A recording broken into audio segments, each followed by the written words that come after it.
कर रही है। कांग्रेस ने भी अपना पूरा पत्ता झाड़ दिया है और कह रहा है कि 2100 के अलावा हम 2500 देंगे। भारतीय जनता पार्टी भी मैदान में उतर गई है। बहुजन समाज पार्टी जनता के लिए या महिलाओं के लिए क्या करेगी? महिलाओं के लिए बहुजन समाज पार्टी यहाँ पे छोटे छोटे रोजगार की व्यवस्था करवाएगी। और ये झूठ बोलने का काम बड़ी बड़ी पार्टियां करती हैं। ये जो 2100, 3000, 2500 जो पार्टियां वादा कर रही हैं, ये सिर्फ एक जुमला है। जैसे कहा था कि हमारी सरकार बन रही, 15-15 लाख रुपए तुम्हारे अकाउंट में आ जाएंगे, तो अकाउंट में नहीं आए।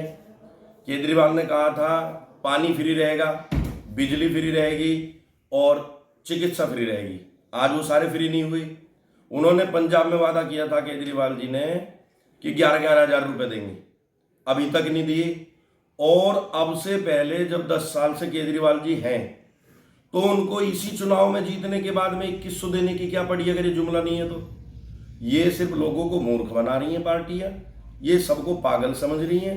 ये चुनावी वादे कर देती हैं लोगों को लालच दे के, और जो हमारे नासमझ कुछ लोग हैं वो इनके बहकावे में आ जाते हैं, वरना ये कोई भी फ्री का कुछ भी नहीं बांट लेंगे। देवेंद्र जी, अगर हम बात करें चुनाव को लेकर के, सभी पार्टियां अपने दिग्गज नेताओं को मैदान में उतार दिया है।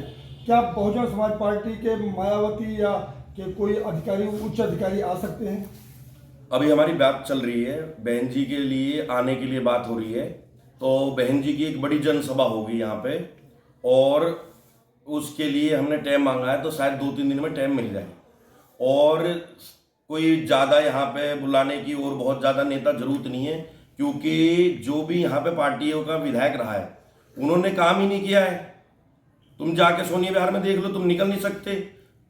थाने के सामने देख लो तुम, खजूरी थाने के सामने पानी 2-2 फुट भर रहा है, वहाँ गाड़ियों से लोग नहीं निकल पा रहे, पैदल नहीं निकल पा रहे। उसके अलावा सोनिया विहार के कम से कम 100 रोड टूट रहे, 100 रोड से लोगों का निकलना दुर्भर है।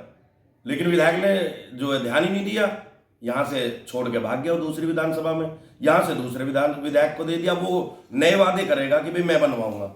अब से पहले वाले विधायक 25 साल से बीजेपी का विधायक है, उसने क्यों नहीं बनवाया? आम आदमी हो या बीजेपी हो, बीजेपी के अपने आप को बहुत ज्यादा वीआईपी समझने लगे हैं। वो लोगों से मिलते नहीं है, उनके पीए बात करते हैं, लोगों के लिए टाइम नहीं है, कोई उनके सेवा करने का उनके पास कोई विकल्प वो नहीं है कि भाई हमें सेवा करनी है। लेकिन कुछ लोग, जैसे प्रत्याशियों में कुछ लोग कह रहे हैं कपिल मिश्रा बाहरी है और कांग्रेस का प्रत्याशी बाहरी है, कि आम आदमी पार्टी और बसपा के लोग यहाँ स्थानीय हैं। क्या देवेंद्र को मैं मान लूँ कि देवेंद्र जी को जो है यहाँ समर्थन मिल रहा है लोगों का? पूरा समर्थन मिल रहा है। सर्व समाज से अपील की है हमने। हम सर्व समाज के लिए एक भाव से 3 लाख और 10,238 वोट है। इस पे हमारे लिए सारे के सारे वोटर एक समान है। हमारे यहाँ जो भाईचारे को भी बिगाड़ने का काम पार्टियों ने किया है, हम उसमें सब में समरसता लाने का काम करेंगे। भाईचारे से लोग रहेंगे और पूरा मन में विश्वास है कि सभी समुदाय से, सर्व समुदाय से, जब हम सबकी बात कर रहे हैं तो सबसे हमें जो सहयोग मिलेगा, और निश्चित ही दोनों पार्टियां कम से कम 15,000 वोटों से हारेंगी। और त्रिकोणीय मुकाबला तो ये हो गया था शुरू में ही, अब हम जीत की तरफ बढ़ रहे हैं। देवेंद्र जी, क्या कारण है बहुजन समाज पार्टी के यहाँ कार्यकर्ता भी मौजूद हैं, पदाधिकारी भी मौजूद हैं पूरी दिल्ली के अंदर, फिर भी उन्हें अपनी जमीन तलाशने में परेशानी हो रही है? देखो, पार्टी की कुछ ना कुछ नीतियां होती हैं।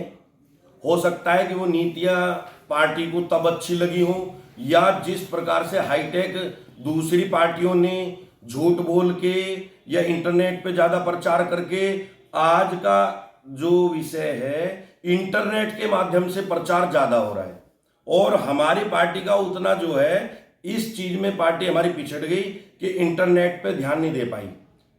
तो देवेंद्र जी, अगर हम बात करें, जब आप क्षेत्र में जाते हैं तो क्या मुद्दा रखते हैं आप?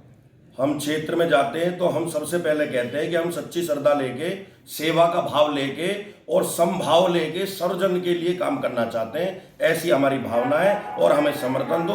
और जितने दोनों विधायक यहाँ से जो सेवक बनना चाहते हैं दोनों मिलके मेहनत नहीं कर रहे होंगे पद यात्रा में, लोग के डोर टू डोर जाने में। हम अकेले जो 8-8 घंटे पद यात्रा करके डोर टू डोर लोगों से मिलने का काम कर रहे हैं और उनको अपना संदेश दे रहे हैं। क्षेत्र की जनता के लिए क्या संदेश देना चाहेंगे आप?